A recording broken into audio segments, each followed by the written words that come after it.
مثالیں قائم کی ہیں پورے پاکستان کے لیے، اور یہ بتایا گیا کہ اس کی ایک وجہ یہ بھی ہے کہ اس چیمبر آف کامرس جو ٹرانسپورٹ کا ہے، اس میں لوگوں کے درمیان اتفاق ہے، ایکا ہے، اس کی بڑی اہمیت ہے، جس کو حضور علیہ السلام کی آمد پر اللہ تبارک و تعالیٰ نے کچھ اس طرح بیان فرمایا ہے کہ دیکھو میرے نبی جب آپ کے درمیان آئے ہیں تو مختلف قوم قبیلے ذات پات کے لوگ ان کے ارد گرد آ کر بیٹھے ہیں۔ کیا آپ پہلے ایک دوسرے کے دشمن نہیں تھے؟ آپ ایک دوسرے کو مارنے مرنے کے لیے تیار نہیں ہوتے تھے؟ وہی لوگ جو ایک دوسرے کے مخالف تھے، دشمن تھے، وہ حضور علیہ السلام کے ساتھ بیٹھ کر اپنی دشمنیاں انہوں نے بھلا دی تھی، اور وہ قرآن مجید کہتا ہے کہ وہ دوست بن گئے تھے۔ اس سے بھی ایک قدم آگے ایک تو یہ ہوتا ہے کہ ہم کسی کے ساتھ دشمنی یا بغض یا کینہ رکھیں ہی نہیں، اگر آ ہی گیا ہے تو پھر اس دشمنی، اس بغض اور کینے کو ہم ختم کرنے کی کوشش کریں۔ کہنے کو تو مختصر 2-3 جملے ہیں، ہمارے دل میں کسی کے بارے میں ناپسندیدگی پائی جاتی ہے، اس کو ہم ختم کریں، لیکن کرنے کے لیے بڑا عزم چاہیے، ارادہ چاہیے، اپنی انا کو، اپنی ذات کو، اپنے آپ کو بہتر سمجھنے والی سوچ کو مٹانا پڑتا ہے۔ اس کے بعد ہی آدمی اپنے دل سے کسی کے بارے میں جو بغض، کینہ، نفرت رکھے ہوئے ہے اس کو مٹانے کے قابل بن سکتا ہے۔ حضور علیہ السلام نے ایک حدیث میں، مسلم شریف کی حدیث ہے، اس کا مفہوم عرض کیا جاتا ہے کہ آپ صلی اللہ علیہ وآلہ وسلم نے ارشاد فرمایا کہ جو مومن ہوتا ہے وہ عقل مند اور سمجھدار ہوتا ہے۔ اب ہم اپنے صورتحال پر اپنی ذات کو اس ترازو میں رکھ کر تولیں، یعنی مومن کے لیے تو ہم نے کچھ اور چیزیں ذہن میں رکھی ہوئی ہیں۔ سمجھداری ایک ایسی چیز ہے جو نظر نہیں آتی۔ آپ کسی کی پیشانی کو میں نظریں گاڑ کے بول دیں کہ بھائی یہ تو بڑا سمجھدار ہے، ایسا ہوتا نہیں ہے، لیکن اس کے الگ اور چیزیں ایسی ہیں جس کی وجہ سے ہم کسی کے بارے میں رائے قائم کر سکتے ہیں۔ جیسے میں نماز کے لیے جا رہا ہوں، آپ کہیں گے بھائی نمازی ہے۔ جیسے میں عمرہ کے لیے جا رہا ہوں، آپ کہیں گے بھائی عمرے پر جاتا ہے، بڑا بہترین آدمی ہے۔ یہ چیزیں تو آیا ہیں، ہر ایک کو پتہ ہے، یا کچھ بولیا اپنا لباس اپنا تبدیل کر لیا ہے اور اس کو اپنے خیال میں مذہبی بنایا ہے میں نے، تو آپ لوگ کہیں گے یہ تو بڑا نیک آدمی ہے۔ حضور علیہ السلام اس سے اوپر کی بات فرما رہے ہیں کہ آپ نے بجائے اس کے فرماتے کہ وہ یہ کرتا ہے، وہ کرتا ہے، یہ عمل کرتا ہے، یہ عمل کرتا ہے، یہ عمل تو میں اس کو آپ کو نظر آئے گا۔ آپ صلی اللہ علیہ وآلہ وسلم نے فرمایا کہ وہ سمجھدار ہوتا ہے۔ تو سمجھدار کو پہچاننے کے لیے ہمیں اس کے ساتھ بیٹھنا پڑتا ہے، اس کو پرکھنا پڑتا ہے، اس کی صحبت میں، اس کی گفتگو میں، اس کے عمل میں۔ ہمیں اگر ہمارے اندر ہمارا دماغ بیکار ہے، پہلے بھی ہے ہم میں سے اکثر ہم ایسے لوگ ہیں جو اپنے دماغ کو آپ ہی رکھتے ہیں، بس ایک روٹین سا ہوتا ہے جس کو ہم فالو کرتے ہیں۔ جس طرح مشہور کہاوت ہے، کولو کا پیڑ، جو تیل نکالنے کے لیے اس کو جوت دیتے تھے اور وہ پورا دن صبح سے لے کر شام تک ایک چکر میں پھرتا رہتا تھا اور وہ تیل نکلتا تھا۔ اب وہ بیل شاید یہ سوچنے میں حق بجانے ہوگا کہ صبح سے لے کر شام تک میں نے بڑا سفر کر لیا ہوگا، میں نے تو میلوں کا فاصلہ طے کیا ہوگا، لیکن جب شام کو ان کی آنکھوں سے وہ پردے ہٹائے جاتے تھے تو وہ وہیں کا وہیں ہوتا تھا۔ بدقسمتی سے ہمارے دماغ اور ہمارے سوچ جو ہے اس کو ہم نے بند کیا ہوا ہے. ہم صرف دوسروں کو دیکھ کر ان کی نقالی کرتے ہیں. بعض اوقات سب لوگ ایسے نہیں ہوں گے. تو نقل کے لیے بھی کہا گیا ہے فارسی میں کہ نقل را عقل باید, کہ نقل کے لیے بھی عقل چاہیے. نقل کی ہر کوئی نہیں کر پاتا, اس کے لیے بھی عقل کا استعمال کرنا پڑتا ہے. تو حضور علیہ السلام نے کسی عمل کی طرف نشاندہی نہیں فرمایا, آپ نے کہا وہ سمجھدار ہوتا ہے. تو دوستو, تو ضرور ہم سوچ رہے ہوں گے کہ کیا میں سمجھدار ہوں, آپ سوچ رہے ہوں گے کہ کیا میں سوچنے والا ہوں, سمجھنے والا ہوں. اس چیز پر ہم آج کے دن کچھ لوگوں کے لیے ضرور سوچیں کہ کیا ہم اس سطح پر اس مقام پر پہنچے. ایک چھوٹی سی مثال, شاید اس معاملے کو آپ بہتر سمجھ سکیں. سعدی بڑے علم والے بندے گزرے ہیں. وہ اپنے شیراز میں رہتے تھے اور ان کی عمر ہو گئی تھی, اپنے معمولات میں مصروف تھے. اچانک ان کے دل میں شوق پیدا ہوا کہ مجھے پڑھنا چاہیے. 40 سال کی عمر کے بعد انہوں نے پڑھنا شروع کیا, اور پھر 40 سال کے بعد انہوں نے لکھنا شروع کیا. پھر وہ سال ہر سال وہ گھومتے رہے دنیا کو, پھر آ کر گھر بیٹھ گئے. پھر خود کہتے ہیں, آپ گلستہ کہتے بادشاہ پڑھیں گے کہ لوگ ان کی باتیں سنتے تھے, لوگوں نے ان کو اصرار کیا کہ آپ لکھیں. وہ اس طرف آتے نہیں تھے. پھر کہتے ہیں دوستوں کے اصرار کی وجہ سے میں نے یہ ان کے لیے کتابیں لکھی ہیں. اب تو وہ ایسی کتابیں لکھ کر گئے ہیں جس کو پوری دنیا پڑھتی ہے اور سر گھومتی ہے. وہ کہتے ہیں کہ میں ایک دفعہ بازار سے گزر رہا تھا, ہماری گفتگو ہو رہی ہے, تو حضور علیہ السلام نے فرمایا کہ جو مومن ہوتا ہے وہ سمجھدار ہوتا ہے, عقل کا استعمال کرتا ہے, سوچتا ہے, غور کرتا ہے. تو فرماتے میں بازار سے جا رہا ہوں تو میں نے 2 بندوں کو آپس میں لڑتے ہوئے دیکھا. ایک نے دوسرے کی داڑھی میں ہاتھ ڈالے ہوئے تھے. تو گلستہ میں آپ کو یہ واقعہ مل جائے گا.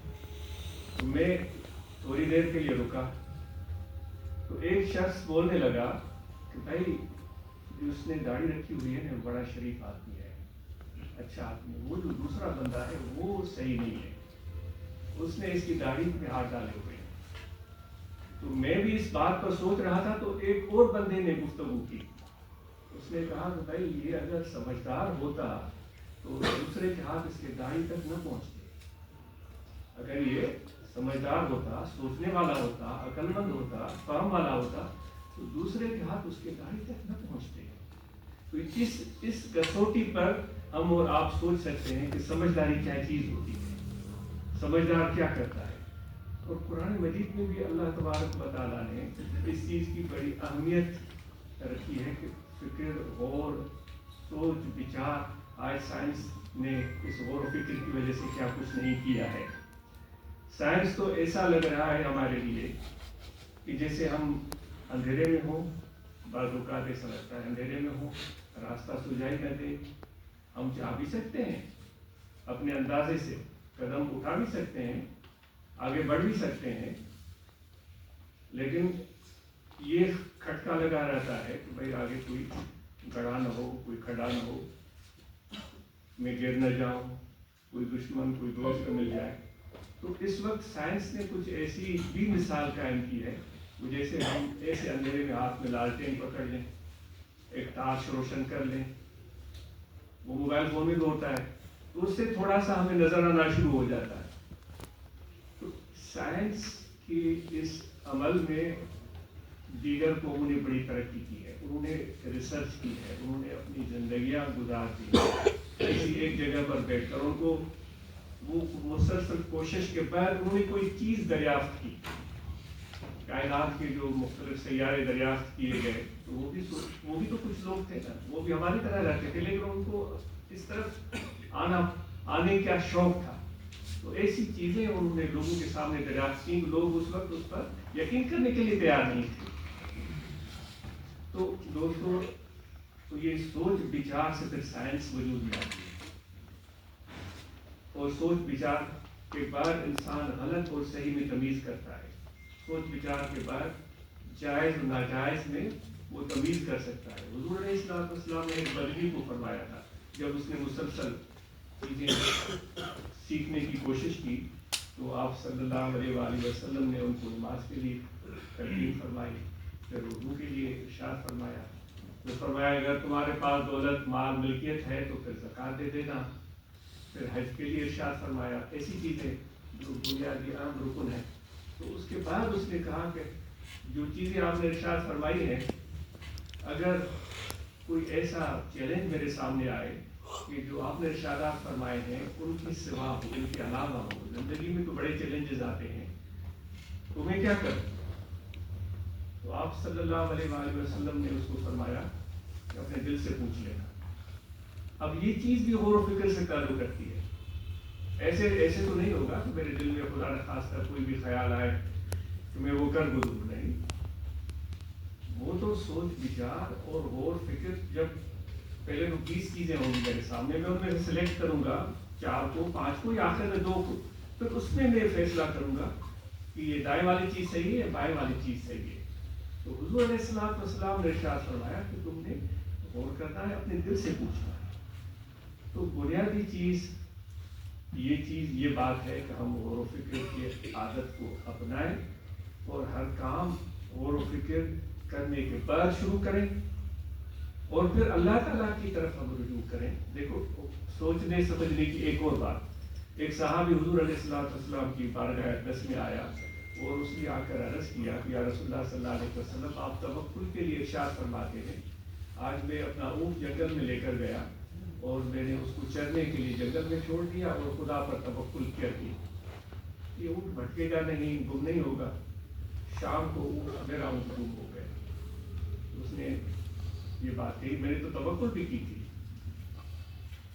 تو یہ حدیث کا مفہوم عرض کر رہا ہوں۔ تو حضور علیہ السلام نے ان کی بات سماعت فرمائی اور پھر اس سے سوال کیا۔ تو سوال کرنے کی عادت بھی ہمارے میں اندر کم ہوتی ہے، ویسے نالج کم ہے، معلومات کم ہے۔ اب مجھ سے آپ سوال کریں اور مجھے اس کا جواب نہ آئے تو اب میں سب کے مرکز نگاہ بن کر بیٹھا ہوا ہوں، تو ہم کرتے کیا ہے کہ جواب بھلے نہ بھی آئے تو کوئی نہ کوئی گھما پھرا کے مصنوعی جواب تیار کر ہی لیتے ہیں۔ یہ چیز اللہ تعالیٰ کو پسند نہیں ہے کہ ہم ایسی بات کہیں جس کے بارے میں ہمیں علم ہی نہیں ہے۔ تو حضور علیہ السلام نے اس سے سوال کیا، نصیحت کر سکتے تھے، چلو اللہ تجھے، جیسے ہم کرتے ہیں، بھائی 1 اونٹ گیا ہے 10 اور مل جائیں گے، کہہ سکتے تھے، بھائی تجھے 100 اونٹ اور مل جائے، وہ کیا خوش نہ ہوتا؟ پیغمبر اس کو دعا دے دے تو اس کو کیا چاہیے؟ یا تمہیں آخرت میں جنت مل جائے گی، چلو یہ نقصان تو ہوا لیکن تمہیں جنت ملے گی، تمہیں اجر ملے گا، تمہیں ثواب ملے گا، ارشاد فرما سکتے۔ ہم کرتے ہیں، صبح شام کرتے ہیں، لیکن آپ نے اس سے پوچھا کہ دوست بتاؤ، تم نے جب اونٹ کو چھوڑا تھا تو اس کا گھٹنا رسی سے باندھا تھا؟ اس نے عرض کیا کہ صلی اللہ علیہ وسلم، میں نے تو نہیں باندھا تھا، کیونکہ میں توکل کر رہا تھا۔